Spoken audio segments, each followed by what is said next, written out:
നമസ്കാരം, എല്ലാവർക്കും പുതിയൊരു ക്ലാസ്സിലോട്ട് ഒരിക്കൽ കൂടി സ്വാഗതം. ഫോർ ഡെയിലി ലൈഫ് എന്ന് പറയുന്ന സബ്ജക്റ്റിനകത്തെ ഒരു ചെറിയ ടോപ്പിക്കാണ് ഫിനാൻഷ്യൽ ലിറ്ററസി എന്ന് പറയുന്നത്. സോ എന്താണ് ഫിനാൻഷ്യൽ ലിറ്ററസി? ആ ഫിനാൻഷ്യൽ ലിറ്ററസി നേടിയാൽ നമുക്ക് കിട്ടാൻ പോകുന്ന ഫീച്ചർ എന്താണ്, അല്ല ബെനിഫിറ്റ്സ് എന്താണ്, ഇമ്പോർട്ടൻസ് എന്താണെന്നുള്ളതാണ് ഇന്നത്തെ ക്ലാസ് നമ്മൾ ഡിസ്കസ് ചെയ്യുന്നത്. അപ്പൊ സമയം കളയേണ്ട, പെട്ടെന്ന് നമ്മുടെ ക്ലാസ്സിലോട്ട് നമുക്ക് പോവാം. സോ എന്താണ് ഫിനാൻഷ്യൽ ലിറ്ററസി എന്നുള്ളതാണ് ആദ്യം നമുക്ക് നോക്കേണ്ടത്. ഒരു കോമൺ മാൻ എന്ന രീതിയിൽ ഏത് സബ്ജക്ട് പഠിച്ചാലും നമ്മൾ അറിഞ്ഞിരിക്കേണ്ട ബേസിക് ആയിട്ടുള്ള ഒരു ഡേറ്റയാണ് ഫിനാൻഷ്യൽ ലിറ്ററസി. ഫിനാൻസിനെ സംബന്ധിക്കുന്ന ബേസിക് ഡേറ്റ അല്ലെങ്കിൽ ബേസിക് ഐഡിയ നമുക്ക് ഉണ്ടാകുക എന്നുള്ളതാണ് ഈ ടോപ്പിക് കൊണ്ട് നമ്മൾ ഉദ്ദേശിക്കുന്നത്. അപ്പൊ എന്താണ് ഫിനാൻഷ്യൽ ലിറ്ററസി എന്ന് നമുക്ക് ആദ്യം നോക്കാം. Financial literacy refers to the ability to understand and manage the personal finance effectively, the making informed decision about earnings, savings, investing and spending money. അവിടെ എല്ലാ കാര്യങ്ങളും അവിടെ വളരെ സിമ്പിൾ ആയിട്ട് ഡിസ്ക്രൈബ് ചെയ്തിട്ടുണ്ട്. The financial literacy refers to the ability to understand and manage finance effectively. നിങ്ങളുടെ ഫിനാൻസിനെ നിങ്ങൾ എന്ത് ചെയ്യുക? അണ്ടർസ്റ്റാൻഡ് ചെയ്യുക. നിങ്ങളുടെ ഏർണിങ്സിനെ സംബന്ധിക്കുന്ന, നിങ്ങളുടെ സേവിങ്സിനെ സംബന്ധിക്കുന്ന, ഇൻവെസ്റ്റിങ്ങിനെ സംബന്ധിക്കുന്ന, സ്പെൻഡിങ്ങിനെ സംബന്ധിക്കുന്ന കാര്യങ്ങളെ കുറിച്ച് അണ്ടർസ്റ്റാൻഡ് ചെയ്യുക, മനസ്സിലാക്കുക എന്നുള്ളതാണ് ഫിനാൻഷ്യൽ ലിറ്ററസി കൊണ്ട് ഏറ്റവും ബേസ് ആയിട്ട് ഉദ്ദേശിക്കുന്നത്. അപ്പൊ നമുക്ക് കിട്ടാൻ പോകുന്ന ഏർണിങ്സ്, അത് സാലറി ഇൻകം ആയിക്കോട്ടെ, അഗ്രികൾച്ചറൽ ഇൻകം ആയിക്കോട്ടെ, ബിസിനസ് ഇൻകം ആയിക്കോട്ടെ, പ്രൊഫഷണൽ ഇൻകം ആയിക്കോട്ടെ, അല്ലെങ്കിൽ പല സോഴ്സിൽ നിന്ന് കിട്ടുന്ന ഏർണിങ്സ് ആയിക്കോട്ടെ, ഈ ഏർണിങ്സിനെ കുറിച്ച് നമ്മൾ മനസ്സിലാക്കുക.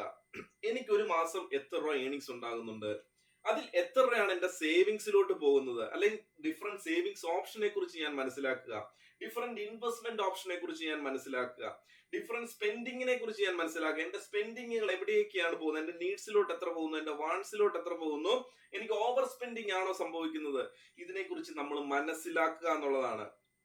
അപ്പൊ ഫിനാൻഷ്യലി ലിറ്ററേറ്റ് ആണെങ്കിൽ തീർച്ചയായിട്ടും നമ്മൾ എന്ത് ചെയ്യും? The ability to understand these things. ഈ പറഞ്ഞ കാര്യങ്ങളെ കുറിച്ച് നമ്മൾ എന്ത് ചെയ്യും? മനസ്സിലാക്കും. അങ്ങനെ മനസ്സിലാക്കിയാൽ മാത്രം പോരാ, and manage the personal finance effectively. ആ മനസ്സിലാക്കിയ കാര്യങ്ങൾ വെച്ചുകൊണ്ട് നമ്മൾ എന്ത് ചെയ്യുക? നമ്മുടെ പേഴ്സണൽ ഫിനാൻസിനെ എഫക്റ്റീവ് ആയിട്ട് മാനേജ് ചെയ്യുക. നമുക്ക് കിട്ടുന്ന ഏർണിങ്സിനെ എഫക്റ്റീവ് ആയിട്ട് നമ്മൾ എന്ത് ചെയ്യുക? സ്പെൻഡ് ചെയ്യുക. നമ്മുടെ നീഡ്സിനെ എല്ലാം നമ്മൾ സാറ്റിസ്ഫൈ ചെയ്യണം. നമ്മുടെ ബേസിക് നെസസിറ്റി എല്ലാം നമ്മൾ സാറ്റിസ്ഫൈ ചെയ്യണം. അതോടൊപ്പം നമ്മുടെ കുറെ വാണ്ട്സുകളുണ്ട്, ആ വാണ്ട്സിനെ എല്ലാം നമ്മൾ എന്ത് ചെയ്യണം? സാറ്റിസ്ഫൈ ചെയ്യാനായിട്ട് ശ്രമിക്കണം. അറ്റ് ദ സെയിം ടൈം നമുക്ക് സേവിങ്സ് ഉണ്ടായിരിക്കണം, ഇൻവെസ്റ്റ്മെന്റും ഉണ്ടായിരിക്കണം. ഇത് എല്ലാ മാസവും നമുക്ക് കിട്ടുന്ന ഏർണിങ്സിൽ നിന്ന് നമുക്കിത് പോസിബിൾ ആകുമ്പോഴാണ് നമ്മൾ ഫിനാൻഷ്യലി ലിറ്ററേറ്റ് ആണ് എന്ന് പറയുന്നത്. സോ ഫിനാൻഷ്യൽ ലിറ്ററസി കൊണ്ട് ഉദ്ദേശിക്കുന്നത് എന്താണ്? നമ്മുടെ ഏർണിങ്സിനെ കുറിച്ച് നമുക്ക് ഒരു അണ്ടർസ്റ്റാൻഡിംഗ് ഉണ്ടാകണം, സേവിങ്സിനെ പറ്റിയും ഇൻവെസ്റ്റ്മെന്റിനെ പറ്റിയും സ്പെൻഡിങ്ങിനെ പറ്റിയും നമുക്കൊരു ധാരണ ഉണ്ടാകണം, അണ്ടർസ്റ്റാൻഡിംഗ് ഉണ്ടാകണം. അതിന്റെ ബേസിൽ നമ്മൾ ഇതിനെ എഫക്റ്റീവ് ആയിട്ട് മാനേജ് ചെയ്യണം, എഫക്റ്റീവ് ആയിട്ട് അലോക്കേറ്റ് ചെയ്യുക. It encompasses the range of knowledge, skills and the behavior that enable the individuals to navigate the financial world with the confidence. നമുക്ക് ഫിനാൻഷ്യൽ വേൾഡിൽ കോൺഫിഡൻസ് ആയിട്ട് മുന്നോട്ട് പോകണമെങ്കിൽ, നമ്മൾ ഫിനാൻഷ്യലി സ്റ്റേബിൾ ആണെന്ന് പറയണമെങ്കിൽ, അല്ലെ ഫിനാൻഷ്യലി ഇൻഡിപെൻഡന്റ് ആണെന്ന് പറയണമെങ്കിൽ, അല്ലെ ഫിനാൻഷ്യൽ ഫ്രീഡം ലഭിക്കണമെങ്കിൽ നമുക്ക് എന്ത് വേണം? ഇതിനെ പറ്റിയുള്ള വൈഡ് റേഞ്ച് ഓഫ് നോളജ് ഉണ്ടായിരിക്കണം. എവിടെയൊക്കെ നമുക്ക് സേവ് ചെയ്യാൻ പറ്റും, അവിടെ സേവ് ചെയ്താൽ നമുക്ക് കിട്ടാൻ പോകുന്ന ബെനിഫിറ്റ് എന്താണ്, എവിടെയൊക്കെ ഇൻവെസ്റ്റ് ചെയ്യാം, ആ ഇൻവെസ്റ്റ്മെന്റ് ഓപ്ഷന്റെ റിട്ടേൺ എന്തൊക്കെയാണ്, റിസ്ക് എന്തൊക്കെയാണ്, നമ്മുടെ സ്പെൻഡിങ്സ് എങ്ങനെയായിരിക്കണം, ഇതിനെ പറ്റിയൊക്കെ നമുക്ക് നോളജ് ഉണ്ടായിരിക്കണം. ഇതിലൊക്കെ നമ്മൾ എന്താണ്, ഫണ്ട് ഇൻവെസ്റ്റ് ചെയ്യുമ്പോൾ, ഫണ്ട് സേവ് ചെയ്യുമ്പോൾ, ഫണ്ട് സ്പെൻഡ് ചെയ്യുമ്പോൾ നമ്മുടെ സ്കിൽ എങ്ങനെയൊക്കെ ആയിരിക്കണം. എപ്പോഴും ഒരേ സ്കില്ല് കൊണ്ട് നമുക്ക് എന്ത് ചെയ്യാൻ പറ്റില്ല? സേവിങ്സും ഇൻവെസ്റ്റ്മെന്റും സ്പെൻഡിങ്സും നടത്താൻ പറ്റില്ല. അപ്പൊ അതിനൊരു സ്കില്ല് വേണം. നമ്മുടെ ബിഹേവിയർ എങ്ങനെയായിരിക്കണം, എപ്പോഴാണ് നമ്മൾ ഇൻവെസ്റ്റ് ചെയ്യേണ്ടത്, നമ്മൾ ഏർലി ഇൻവെസ്റ്റ്മെന്റ് ആണോ ബെറ്റർ, അതോ റെഗുലർ ഇൻവെസ്റ്റ്മെന്റ് ആണോ നമുക്ക് ബെറ്റർ, അതോ വൺ ടൈം ഇൻവെസ്റ്റ്മെന്റ് ആണോ ബെറ്റർ, നമ്മുടെ ബിഹേവിയർ എന്ത് ചെയ്യണം? മാറിക്കൊണ്ടേയിരിക്കണം. ഇതിന്റെയൊക്കെ അടിസ്ഥാനത്തിൽ നമുക്ക് എന്താണ് വളരെ കോൺഫിഡൻസ് ആയിട്ട് ഫിനാൻഷ്യൽ ഫ്രീഡം എൻജോയ് ചെയ്യാനായിട്ട് സാധിക്കും, ഫിനാൻഷ്യലി ഇൻഡിപെൻഡന്റ് ആകാനായിട്ട് സാധിക്കും എന്നുള്ളതാണ് ഫിനാൻഷ്യൽ ലിറ്ററസി കൊണ്ട് നമുക്ക് കിട്ടാൻ പോകുന്ന ബെനിഫിറ്റ് എന്ന് പറയുന്നത്. സോ അപ്പൊ എന്തൊക്കെയാണ് അതുകൊണ്ട് നമുക്ക് കിട്ടാൻ പോകുന്ന നേട്ടങ്ങൾ, അല്ലെങ്കിൽ അതിന്റെ ഫീച്ചേഴ്സ് എന്തൊക്കെയാണെന്നുള്ളതാണ് നമ്മൾ ഇനി ഡിസ്കസ് ചെയ്യാനായിട്ട് പോകുന്നത്. അപ്പൊ വളരെ സിമ്പിൾ ആയിട്ടുള്ള കുറച്ച് പോയിന്റ്സുകൾ നമുക്ക് പറയാം. ദെൻ ആദ്യം നമുക്കൊരു 5 പോയിന്റ് ലിസ്റ്റ് ഔട്ട് ചെയ്തിട്ടുണ്ട്. അതിൽ ഫസ്റ്റ് വൺ എന്ന് പറയുന്നത് എന്താണ്? Understanding financial concepts. ധാരാളം ഫിനാൻഷ്യൽ കോൺസെപ്റ്റ്സുകളുണ്ട്, നമുക്കറിയാവുന്ന നമുക്കറിയില്ലാത്ത ധാരാളം ഫിനാൻഷ്യൽ കോൺസെപ്റ്റ്സുകളുണ്ട്. ഫിനാൻഷ്യൽ ലിറ്ററസി നമ്മൾ നേടുന്തോറും ഈ കോൺസെപ്റ്റ്സുകൾ നമ്മൾ കൂടുതലായിട്ട് മനസ്സിലാക്കി തുടങ്ങും. അപ്പൊ understanding basically ability to understand ആണ് നമ്മൾ പറഞ്ഞു. അപ്പൊ എന്താണ്? The familiarity with the terms like the compound interest, inflation, diversification, repo rate, dividend, ഇങ്ങനെയുള്ള ടേമുകളെ കുറിച്ചൊക്കെ നമ്മൾ എന്ത് ചെയ്യുക, കുറെ കോൺസെപ്റ്റുകളെ കുറിച്ച് നമ്മൾ പഠിക്കുക.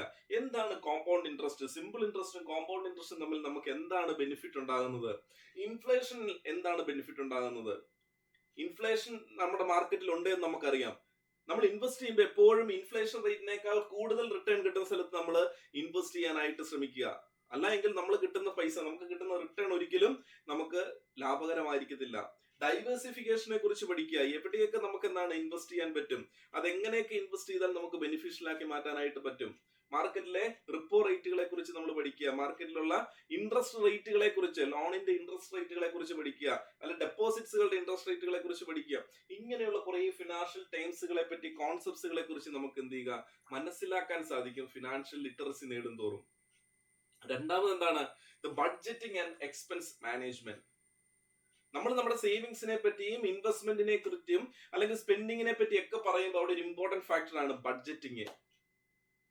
തീർച്ചയായിട്ടും ability to create and manage a budget. നിങ്ങളുടെ ബഡ്ജറ്റ് നിങ്ങൾക്ക് എന്ത് ചെയ്യണം, ക്രിയേറ്റ് ചെയ്യാൻ, മാനേജ് ചെയ്യാൻ പറ്റണം.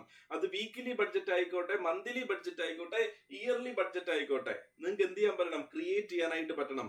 ഒരു മാസത്തെ സാലറി എങ്ങനെയൊക്കെ നിങ്ങൾക്ക് യൂട്ടിലൈസ് ചെയ്യാൻ പറ്റുമെന്നുള്ളതിനെ കുറിച്ച് നിങ്ങൾ ഒരു ബഡ്ജറ്റ് പ്രിപ്പയർ ചെയ്യണം. തീർച്ചയായിട്ടും ഞാനൊരു റൂൾ ഇവിടെ കൊടുത്തിട്ടുണ്ട്, ബഡ്ജറ്റ് റൂള്. നമുക്ക് ഫോളോ ചെയ്യാൻ പറ്റുന്ന റൂളാണ് 50-30-20 റൂള്. ഫേമസ് ആയിട്ടുള്ള റൂളാണ്.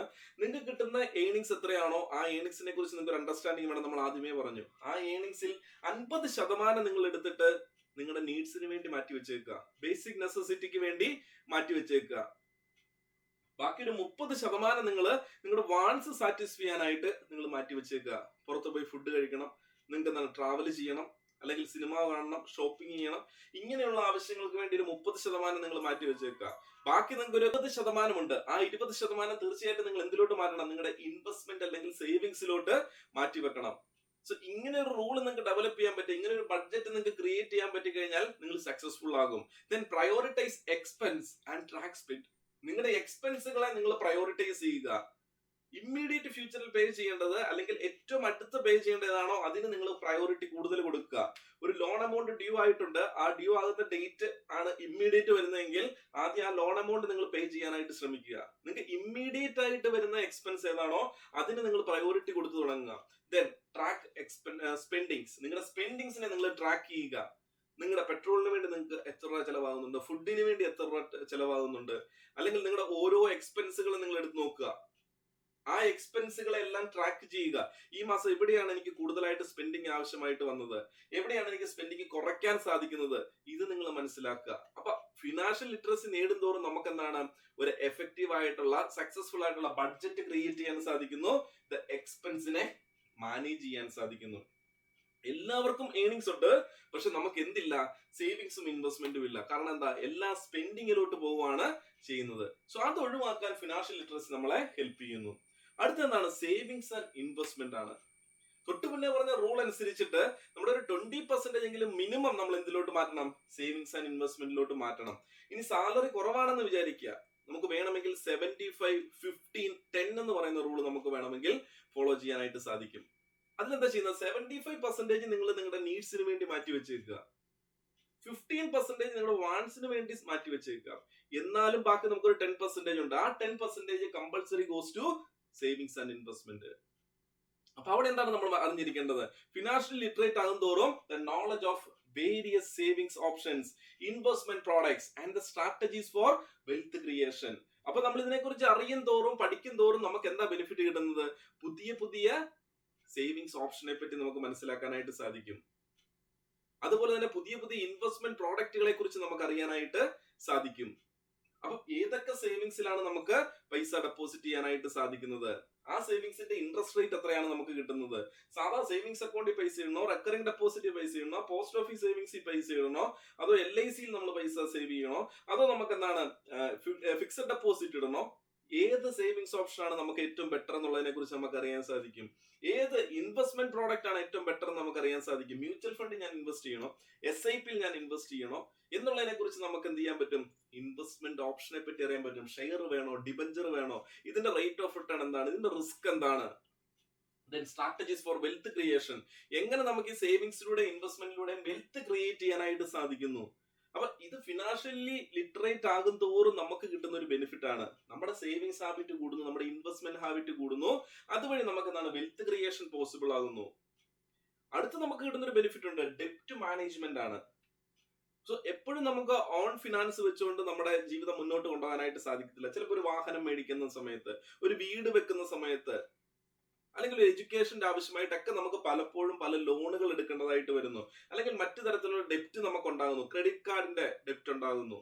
അപ്പൊ ഈ ഡെപ്റ്റിനെ നമുക്ക് എങ്ങനെ മാനേജ് ചെയ്യാനായിട്ട് സാധിക്കുന്നു? അതിന് നമുക്ക് എന്ത് വേണം? ഫിനാൻഷ്യലി ലിറ്ററേറ്റ് ആയിരിക്കണം. അണ്ടർസ്റ്റാൻഡിങ് ഓഫ് ഡെപ്റ്റ് ടൈപ്പ്. എന്തൊക്കെ ടൈപ്പ് ഓഫ് ഡെപ്റ്റ് ഉണ്ട്? ബാഡ് ഡെപ്റ്റും ഉണ്ട്, ഗുഡ് ഡെപ്റ്റും ഉണ്ട്. നമുക്ക് ഇൻകം ജനറേറ്റ് ചെയ്യാൻ പറ്റുന്ന ഡെപ്റ്റുകളും ഉണ്ട്, നമ്മുടെ ഇന്ന് പൈസ പോകുന്ന ഡെപ്റ്റും ഉണ്ട്. അതിന്റെ ഇൻട്രസ്റ്റ് റേറ്റുകൾ വേരിയേഷൻസ് ഉണ്ട്. നമ്മൾ ബാങ്കിൽ നിന്ന് എടുക്കുന്ന എന്താണ്, ഹൗസിംഗ് ലോണോ അല്ലെങ്കിൽ പേഴ്സണൽ ലോണോ എഡ്യൂക്കേഷൻ ലോണിന്റെയോ ഇൻട്രസ്റ്റ് റേറ്റ് തമ്മിൽ വ്യത്യാസമുണ്ട്. അതുപോലല്ല നമ്മുടെ ക്രെഡിറ്റ് കാർഡിന്റെ ഇൻട്രസ്റ്റ് റേറ്റ് എന്ന് പറയുന്നത്. എല്ലാം കടമാണ്, എല്ലാം ഡെപ്റ്റ് ആണ്, പക്ഷെ ഇൻട്രസ്റ്റ് റേറ്റ് വേരി ചെയ്തുകൊണ്ടിരിക്കുന്നു. ഇതല്ല ഗോൾഡ് നമ്മൾ പണയപ്പെടുത്തി ഗോൾഡ് പ്ലെഡ്ജ് ചെയ്തിട്ട് നമ്മൾ എന്താണ് ഗോൾഡ് ലോൺ എടുക്കുന്നു, അതിന്റെ ഇൻട്രസ്റ്റ് റേറ്റ് വേരിയേഷൻ ഉണ്ട്. അപ്പൊ ഇൻട്രസ്റ്റ് റേറ്റുകളെ കുറിച്ച് നമുക്കൊരു ധാരണ ഉണ്ടായിരിക്കണം. ദ സ്ട്രാറ്റജി ഫോർ ദ ഡെപ്റ്റ് റിഡക്ഷൻ. എങ്ങനെ നമ്മുടെ ഡെപ്റ്റ് നമുക്ക് റിഡ്യൂസ് ചെയ്യാനായിട്ട് സാധിക്കും? ഡെപ്റ്റ് എടുത്താൽ മാത്രം പോരാ, കടം എടുത്താൽ മാത്രം പോരാ, പകരം എന്ത് ചെയ്യണം? അത് പ്രോപ്പർ ആയിട്ട് റീപേ ചെയ്യാൻ പറ്റണം. അപ്പൊ എങ്ങനെ നമ്മുടെ ഡെപ്റ്റ് നമുക്ക് കുറച്ച് കൊണ്ടുവരാൻ സാധിക്കും? അപ്പൊ അതിനെക്കുറിച്ച് നമുക്കൊരു ധാരണ ഉണ്ടായിരിക്കണം. അപ്പൊ ഫിനാൻഷ്യലി ലിറ്ററേറ്റ് ആകും തോറും, കൂടുതൽ ഇൻഫർമേഷൻസ് നമ്മൾ മനസ്സിലാക്കും തോറും നമ്മുടെ ഡെപ്റ്റിനെ നമുക്ക് ഈസി ആയിട്ട് മാനേജ് ചെയ്യാനായിട്ട് സാധിക്കുന്നു. അതുപോലെ തന്നെയുള്ള അടുത്തൊരു പോയിന്റ് ആണ് ക്രെഡിറ്റ് ആൻഡ് ക്രെഡിറ്റ് സ്കോർ. പലപ്പോഴും നമ്മൾ ഇഗ്നോർ ചെയ്യപ്പെടുന്ന ഒരു കാര്യമാണ്. ഞാൻ ബാങ്കിൽ പോയി ലോൺ എടുത്തിട്ടില്ല, അല്ലെങ്കിൽ എനിക്ക് ഡെപ്റ്റ് ഇല്ല, അതുകൊണ്ട് തന്നെ എന്താണ്, എനിക്ക് സാലറി കിട്ടുന്നുണ്ട്, അതെന്റെ അക്കൗണ്ടിൽ കിടക്കുന്നുണ്ട്, അത് ഞാൻ സ്പെൻഡ് ചെയ്യുന്നുണ്ട്, അതുകൊണ്ട് എനിക്ക് ക്രെഡിറ്റ് സ്കോർ കൂടണമെന്ന് യാതൊരു നിർബന്ധവുമില്ല. അപ്പൊ നമ്മളൊരു ആവശ്യത്തിന് ബാങ്കിൽ ചെല്ലുന്നു, ബാങ്കിൽ ചെന്നാണ് ലോണിന് ആപ്ലിക്കേഷൻ കൊടുക്കുന്നു, അവർ നമ്മുടെ ക്രെഡിറ്റ് സ്കോർ ചെക്ക് ചെയ്യുന്നു, ക്രെഡിറ്റ് സ്കോർ താഴെയായിരിക്കും അല്ലെങ്കിൽ കുറവായിരിക്കും. അപ്പൊ നമ്മൾ പറയും നമ്മൾ ഇതുവരെ ലോൺ എടുത്തിട്ടില്ല. അപ്പൊ ലോൺ എടുക്കാതിരിക്കുക എന്ന് പറയുന്നതല്ല ക്രെഡിറ്റ് സ്കോർ കൂടാനുള്ള മാനദണ്ഡം. നമ്മൾ എന്താണ്, ഡെപ്റ്റ് എടുക്കണം, അല്ലെ കടം എടുക്കണം, പക്ഷെ അത് പ്രോപ്പർ ആയിട്ട് റീപേ ചെയ്യണം, കറക്റ്റ് ഡേറ്റിൽ നമ്മൾ റീപേ ചെയ്യണം, കറക്റ്റ് ആയിട്ട് ആ ഡെപ്റ്റ് നമ്മൾ ക്ലോസ് ചെയ്യണം. അങ്ങനെ നമ്മൾ എന്താണ്, ട്രാൻസാക്ഷൻസ് നടക്കുമ്പോഴാണ് പലപ്പോഴും നമ്മുടെ ക്രെഡിറ്റ് സ്കോർ കൂടുന്നത്. ഇതൊരു ഫാക്ടർ മാത്രമാണ് നമ്മൾ പറഞ്ഞത്. അപ്പൊ ഇത് ഫെമിലാരിറ്റി വിത്ത് ക്രെഡിറ്റ് റിപ്പോർട്ട്. ക്രെഡിറ്റ് റിപ്പോർട്ടിനെ കുറിച്ച് നമുക്കൊരു ഫെമിലാരിറ്റി ഉണ്ടാകണം, ക്രെഡിറ്റ് സ്കോറിനെ പറ്റി ഒരു ഫെമിലാരിറ്റി ഉണ്ടാകണം. ക്രെഡിറ്റ് സ്കോർ എത്ര കിട്ടിയാൽ ബെറ്റർ ആണ്, എത്രയിൽ താഴെ പോകാൻ പാടില്ല, ഇതിന്റെ ഫാക്ടേഴ്സ് എന്തൊക്കെയാണ്, factors affecting the credit and credit score, ഇതിനെ കുറിച്ച് നമുക്കൊരു ധാരണ ഉണ്ടാകണം. അപ്പൊ അതിനനുസരിച്ച് നമ്മൾ എന്ത് ചെയ്യും, നമ്മുടെ ഫിനാൻഷ്യൽ ബിഹേവിയർ നമ്മൾ ചേഞ്ച് ചെയ്യാനായിട്ട് സാധിക്കുന്നു എന്നുള്ളതാണ് ആ ഫീച്ചറിനകത്ത് പറഞ്ഞിരിക്കുന്നത്. ആറാമത്തെ ഒരു ഫീച്ചറിൽ പറഞ്ഞിരിക്കുന്നത് എന്താണ്, റിസ്ക് മാനേജ്മെന്റ് ആണ്. പലപ്പോഴും നമ്മൾ എന്താണ്, നമ്മുടെ റിസ്കിനെ കുറിച്ച് ബോധവാന്മാരല്ല. റിസ്ക് സിംപ്ലി മീൻസ് അൺസർട്ടനിറ്റിയാ. പക്ഷെ ഇൻ ടൈംസ് ഓഫ് ഫിനാൻസിന്റെ പോയിന്റ് ഓഫ് വ്യൂ നോക്കിയാൽ risk means the possibility of financial loss. പണം നഷ്ടപ്പെടാനുള്ള നമ്മുടെ സാധ്യതയാണ്. സോ അപ്പൊ നമുക്ക് പല രീതിയിൽ പണം നഷ്ടപ്പെടാനായിട്ട് പറ്റും, അല്ലെ? പെട്ടെന്നൊരു ഹോസ്പിറ്റലൈസേഷൻ കേസ് വന്നു, നമ്മൾ ഹോസ്പിറ്റലിൽ അഡ്മിറ്റ് ആയി 3-4 ദിവസം കിടന്നു, തിരിച്ചു പോരുമ്പോഴത്തേക്ക് നമുക്കൊരു 25,000-30,000 രൂപയുടെ ബില്ല് വന്നു, അല്ല 50,000 രൂപയുടെ ബില്ല് വന്നു. സോ റിസ്ക് ആണ്, the possibility of financial loss. എന്റെ ബിസിനസ്സിൽ തീപിടുത്തം ഉണ്ടായി, ഗുഡ്സ് എല്ലാം കത്തി നശിച്ചു പോയി, the possibility of financial loss. So ഇങ്ങനെയുള്ള നഷ്ടങ്ങൾ, റിസ്ക് നമ്മുടെ മുന്നിലുണ്ട്. അപ്പൊ നമ്മൾ എന്ത് ചെയ്യണം, understand of insurance options, the risk assessment and the mitigation strategies. എങ്ങനെ നമുക്ക് എന്ത് ചെയ്യാൻ പറ്റും, നമ്മളെ റിസ്കിനെ റെഡ്യൂസ് ചെയ്യാം. റിസ്കിനെ സീറോ ആക്കാൻ പറ്റില്ല, പക്ഷെ നമുക്ക് റെഡ്യൂസ് ചെയ്യാം. നമ്മൾ പ്രോപ്പർ ആയിട്ടുള്ള എന്ത് ചെയ്യുക, ഇൻഷുറൻസ് പ്ലാനുകൾ എടുക്കുക, ഹെൽത്ത് ഇൻഷുറൻസ് പ്ലാനുകൾ എടുക്കുക, അല്ലെങ്കിൽ ഫയർ ഇൻഷുറൻസ് പോളിസി എടുക്കുക, വെഹിക്കിൾ ഇൻഷുറൻസ് പോളിസി എടുക്കുക. അതുപോലെ തന്നെ എന്താണ്, ഈ മിറ്റിഗേഷൻ സ്ട്രാറ്റജികളെ കുറിച്ച് നമ്മൾ അറിഞ്ഞിരിക്കുക. റിസ്കിനെ ഒഴിവാക്കി മിനിമൈസ് ചെയ്ത് കൊണ്ടുപോകാൻ പറ്റുന്ന സ്ട്രാറ്റജീസ് എന്തൊക്കെയാണ് എന്നുള്ളതിനെ കുറിച്ച് നമ്മൾ എന്ത് ചെയ്യുക, അറിഞ്ഞിരിക്കുക. അത് അറിയുമ്പോൾ നമുക്ക് എന്താണ്, ഫിനാൻഷ്യലി നമ്മൾ ലിറ്ററേറ്റ് ആയി മാറുന്നു. അടുത്തെന്താണ്, പലപ്പോഴും നമ്മൾ ചിന്തിക്കാറില്ല, നമ്മൾ കരിയർ ഓപ്ഷനെ കുറിച്ച് സംസാരിക്കാറുണ്ട്, ജോലി കിട്ടുന്നതിനെ കുറിച്ചൊക്കെ പറയാറുണ്ട്, പക്ഷെ പലപ്പോഴും എന്താണ്, റിട്ടയർമെന്റ് പ്ലാനിങ്ങിനെ കുറിച്ച് ആരും ചിന്തിക്കാറില്ല. കാരണം എന്താണ്, ഫിനാൻഷ്യലി ലിറ്ററേറ്റ് ആകുന്ന ഒരാള് തീർച്ചയായിട്ടും ഏർലി സ്റ്റേജിൽ തന്നെ, ജോലി കിട്ടുന്ന സമയത്ത് തന്നെ അവരുടെ റിട്ടയർമെന്റ് പ്ലാനിങ്ങിനെ കുറിച്ച് ചിന്തിച്ചിരിക്കണം. പലപ്പോഴും ഗവൺമെന്റ് ഉദ്യോഗസ്ഥരെ സംബന്ധിച്ചിടത്തോളം അവരുടെ റിട്ടയർമെന്റ് പ്ലാനുകൾ പലപ്പോഴും പ്രീ ഡിഫൈൻഡ് ആണ്. പക്ഷേ ഒരു സാധാരണക്കാരനെ സംബന്ധിച്ചിടത്തോളം റിട്ടയർമെന്റ് എടുക്കുന്നില്ല. അവർ വർഷങ്ങളോളം അവരെ കൊണ്ട് പറ്റുന്നത്രയും നാൾ അവർ എന്ത് ചെയ്യുന്നുണ്ട്, ജോലി ചെയ്യുന്നു, ഏണിങ്സ് ഉണ്ടാക്കുന്നു. കാര്യം എന്താണ്, അവർക്കൊരു സേവിങ്സ് ഇല്ല, അവർക്കൊരു ഇൻവെസ്റ്റ്മെന്റ് ഇല്ല, കാരണം അവർ ഫിനാൻഷ്യലി ഇല്ലിറ്ററേറ്റ് ആണ്. അപ്പൊ അതുകൊണ്ട് തന്നെ നമ്മൾ എന്ത് ചെയ്യണം, റിട്ടയർമെന്റ് പ്ലാനുകളെ കുറിച്ച് നോളജ് ഉണ്ടാക്കി. The knowledge of retirement savings option, pension plans and the strategy for sustainable income. So അപ്പൊ നമ്മുടെ ഫ്യൂച്ചർ അല്ലെങ്കിൽ നമുക്ക് എന്താണ് ഓൾഡ് ഏജില് നമുക്ക് 40-ാമത്തെ വയസ്സിലോ 45-ാമത്തെ വയസ്സിലോ 50-ലോ 60-ലോ നമുക്ക് റിട്ടയർമെന്റ് എടുക്കാം. അതെങ്ങനെയാണ് നമ്മൾ പ്ലാൻ ചെയ്യേണ്ടത്? നമുക്ക് ജോലി കിട്ടുന്ന 25-ാമത്തെ വയസ്സിൽ തന്നെ നമ്മൾ എന്ത് ചെയ്യണം, പ്ലാൻ ചെയ്തിരിക്കണം നമ്മുടെ റിട്ടയർമെന്റ് എന്നായിരിക്കണം എന്നുള്ളത്. എന്നിട്ട് അതിലോട്ട് ആവശ്യമായിട്ടുള്ള ഇൻവെസ്റ്റ്മെന്റുകൾ നമ്മൾ ഇന്നേ സ്റ്റാർട്ട് ചെയ്യണം. അപ്പൊ റിട്ടയർമെന്റ് സേവിങ്സ് ഓപ്ഷൻസ് ധാരാളം ഇന്ന് മാർക്കറ്റിൽ അവൈലബിൾ ആണ്. ഗവൺമെന്റ് സ്കീമുകൾ തന്നെ ഉണ്ട്. ആ സ്കീമുകളിലൊക്കെ നമുക്ക് എന്ത് ചെയ്യാം, പൈസ ഇൻവെസ്റ്റ് ചെയ്യാനായിട്ട് സാധിക്കും. പെൻഷൻ പ്ലാനുകളുണ്ട്, മന്ത്ലി കിട്ടുന്ന, ഇയർലി കിട്ടുന്ന, ലംസമായിട്ട് കിട്ടുന്ന പെൻഷൻ പ്ലാനുകളുണ്ട്. ആ പെൻഷൻ പ്ലാനിൽ നമ്മൾ നമ്മുടെ ഇൻവെസ്റ്റ്മെന്റ് സ്റ്റാർട്ട് ചെയ്യണം. സസ്റ്റൈനബിൾ ഇൻകം, ഫ്യൂച്ചറിൽ നമുക്ക് അല്ലെങ്കിൽ ഓൾഡ് ഏജിൽ നമുക്ക് സസ്റ്റൈനബിൾ ആയിട്ട് മുന്നോട്ട് പോകാനായിട്ട് ആവശ്യമായിട്ടുള്ള റിട്ടയർമെന്റ് പ്ലാനുകൾ നമുക്ക് ഇന്നേ നമുക്ക് പ്രിപ്പയർ ചെയ്യണം. അതിന് നമുക്ക് ഫിനാൻഷ്യൽ ലിറ്ററസി ഉണ്ടായിരിക്കണം. അടുത്ത ടാക്സ് പ്ലാനിങ്. നിങ്ങൾക്ക് സ്വാഭാവികമായിട്ടും ഏണിങ്സ് ഉണ്ടെങ്കിൽ ആ ഏണിങ്സ് ടാക്സബിൾ ആണ് എങ്കിൽ നിങ്ങൾ ടാക്സ് പ്ലാനിങ്ങിനെ കുറിച്ച് ബോധവാന്മാരായിരിക്കണം. തീർച്ചയായിട്ടും ഫിനാൻഷ്യൽ ലിറ്ററസിയിൽ ടാക്സ് പ്ലാനിങ്ങിന് ഒരു ഇമ്പോർട്ടൻസ് ഉണ്ട്. Understanding the tax obligations, deductions and credit. Tax നന്നായിട്ട് പ്ലാൻ ചെയ്യുന്ന ഒരാളാണെങ്കിൽ ടാക്സ് മാക്സിമം മിനിമൈസ് ചെയ്യാനായിട്ട് സാധിക്കും. അപ്പൊ നമുക്ക് മാർക്കറ്റിൽ അവൈലബിൾ ആയിട്ടുള്ള ടാക്സ് ഡിഡക്ഷൻസ് ഓപ്ഷൻ എന്തൊക്കെയാണെന്ന് നോക്കുക. LIC പൈസ ഇൻവെസ്റ്റ് ചെയ്താൽ നമുക്ക് ഡിഡക്ഷൻ അനുവദീയമാണ്. അല്ലെങ്കിൽ എന്താണ്, നമുക്ക് ഹൗസിംഗ് ലോണിന് ഡിഡക്ഷൻ അനുവദീയമാണ്. അങ്ങനെ എന്താണ്, ഗവൺമെന്റ് നോട്ടിഫൈ ചെയ്തിരിക്കുന്ന ഇൻട്രസ്റ്റ് ഫ്രീ ആയിട്ടുള്ള എന്താണ് ഇൻവെസ്റ്റ്മെന്റുകളുണ്ട്.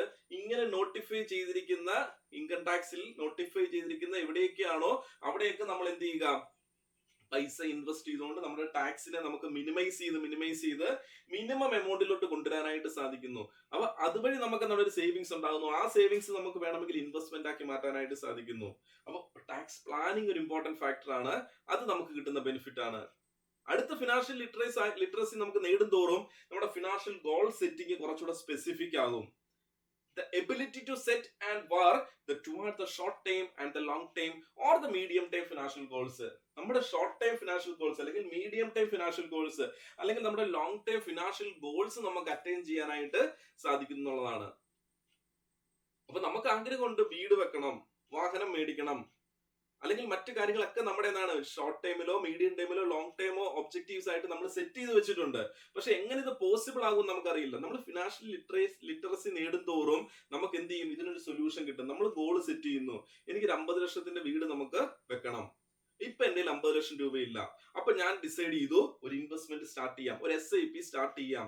എല്ലാ മാസവും ഒരു ഫിക്സഡ് എമൗണ്ട് വെച്ചിടാം. അപ്പൊ ഞാനത് കാൽക്കുലേറ്റ് ചെയ്ത് നോക്കി, 10 വർഷം ഞാനിത് കണ്ടിന്യൂസ് ആയിട്ട് ഇൻവെസ്റ്റ് ചെയ്താൽ എനിക്ക് എത്ര രൂപ റിട്ടേൺ കിട്ടും, 15 വർഷം ഇൻവെസ്റ്റ് ചെയ്താൽ എത്ര കിട്ടും, 20 വർഷം ഇൻവെസ്റ്റ് ചെയ്താൽ എത്ര രൂപ എനിക്ക് കിട്ടും. ഞാൻ ഇതിനെ കാൽക്കുലേറ്റ് ചെയ്തു. അപ്പൊ എനിക്ക് മനസ്സിലായി 25-ാമത്തെ വയസ്സിൽ എന്റെ ഇൻവെസ്റ്റ്മെന്റ് സ്റ്റാർട്ട് ചെയ്യുവാണെങ്കിൽ എനിക്ക് 40-ാമത്തെ വയസ്സിൽ 45-ാമത്തെ വയസ്സിൽ എനിക്ക് ലോങ് ടൈം ഒബ്ജക്റ്റീവ്സ് ആയിട്ടുള്ള ഹോം എന്ന് പറയുന്ന സ്വപ്നം നടപ്പിലാക്കാൻ സാധിക്കും. അപ്പൊ എന്റെ ഫിനാൻഷ്യൽ ഗോൾ സെറ്റിംഗ്സ് കുറച്ചുകൂടി എന്താണ് സ്ട്രോങ് ആയി, സ്പെസിഫിക് ആയി. അടുത്തൊരു ബെനിഫിറ്റ് നമുക്ക് എന്ത് കിട്ടുന്നു, critical thinking and problem solving. പലപ്പോഴും ഫിനാൻസിന്റെ കാര്യത്തിനകത്ത് നമുക്ക് ഫെയിലിയർ പറ്റുന്ന നമ്മുടെ ഡിസിഷൻ മേക്കിംഗ് തെറ്റിപ്പോകുമ്പോഴാണ്. നമ്മൾ എടുക്കുന്ന ലോൺ തെറ്റിപ്പോയാൽ, നമ്മൾ എടുക്കുന്ന ഇൻവെസ്റ്റ്മെന്റോ സേവിങ്സോ തെറ്റിപ്പോയി കഴിഞ്ഞാൽ, നമ്മൾ എടുക്കുന്ന ടാക്സ് പ്ലാനിങ് തെറ്റിപ്പോയി കഴിഞ്ഞാൽ, അപ്പൊ ഇതൊക്കെ തെറ്റിപ്പോകാനുള്ള റീസൺ എന്താണ്, നമ്മൾ ഫിനാൻഷ്യലി ലിറ്ററസി ഇല്ലാത്തവരാണ്. അല്ലെ, നമുക്ക് ഇൻവെസ്റ്റ്മെന്റ് ഓപ്ഷനെ കുറിച്ച് അറിയില്ല, സേവിങ്സ് ഓപ്ഷനെ കുറിച്ച് അറിയില്ല, ഇതിന്റെ റിട്ടേണെ കുറിച്ച് അറിയില്ല, ഇതിന്റെ റിസ്കിനെ കുറിച്ച് അറിയില്ല. അതുകൊണ്ടാണ് നമുക്ക് പലപ്പോഴും ഡിസിഷൻ തെറ്റുന്നത്. അപ്പൊ ഇതിനെക്കുറിച്ചൊക്കെ നമുക്കൊരു ധാരണ ഉണ്ടെങ്കിൽ തീർച്ചയായിട്ടും എന്താണ് ability to analyse financial information. നമ്മുടെ മുന്നിലോട്ട് വരുന്ന ഫിനാൻഷ്യൽ ഇൻഫർമേഷൻ നമ്മൾ അനലൈസ് ചെയ്യും.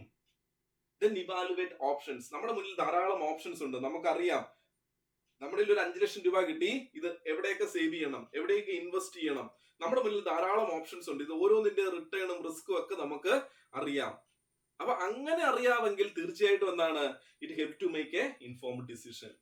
നമുക്ക് ക്രിട്ടിക്കൽ തിങ്കിങ് നടത്താനും നമുക്കൊരു പ്രോബ്ലം സോൾവിങ്ങിലോട്ട് എത്താനും മറ്റൊരാൾക്ക് ഒരു സൊല്യൂഷൻ പറഞ്ഞു കൊടുക്കാനും നമുക്ക് സാധിക്കുന്നു എന്നുള്ളതാണ് നമുക്ക് കിട്ടുന്ന ബെനിഫിറ്റ് ആയിട്ട് പറയുന്നത്.